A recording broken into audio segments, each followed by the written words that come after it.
Hello అండి, అందరూ ఎలా ఉన్నారు? ఈరోజు ఎంతో రుచికరమైన పుదీనా కొత్తిమీర పచ్చడి ఎలా చేసుకోవాలో చూద్దాము. దానికి ముందుగా పుదీనా కొత్తిమీర శుభ్రంగా కడిగి పక్కన పెట్టుకోవాలి. తర్వాత ఒక బాండీ తీసుకొని తగినన్ని పచ్చిమిరపకాయలు తీసుకోవాలి.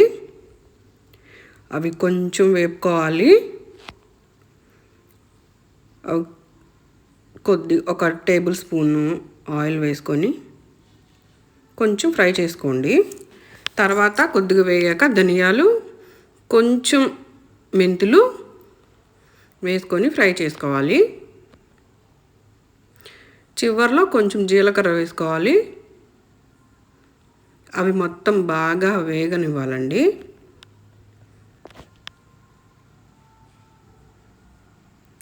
అవి బాగా అన్నీ కలుపుకొని వేగాక తీసి పక్కన పెట్టుకొని చల్లారబెట్టుకోవాలి. తర్వాత అదే బాండీలో మనం శుభ్రంగా కడిగి పెట్టుకున్న కొత్తిమీర పుదీనా వేసుకోవాలండి. అందులోనే కొంచెం ఆయిల్ వేసుకుందాము, ఒక టేబుల్ స్పూన్ ఆయిల్.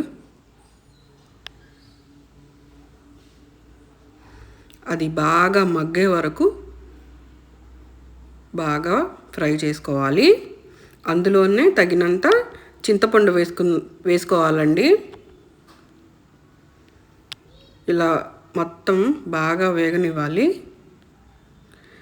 ఆ వేగాక పచ్చిమిర్చి, కొత్తిమీర అన్నీ కలుపుకొని మిక్సీలో గ్రైండ్ చేసుకుందాము. చివరిలో మనం చిన్నులపాయలు వేసుకొని దానికి పోపు వేసుకుందామండి. ఇంకా 2 టేబుల్ స్పూన్స్ ఆయిల్ వేసుకోవాలి. ఆయిల్ కొంచెం వేగాక ఒక ఎండుమిర్చి, తర్వాత ఆవాలు, మినప్పప్పు, కొంచెం జీలకర్ర కలిపిన పోపు తీసుకున్నానండి నేను.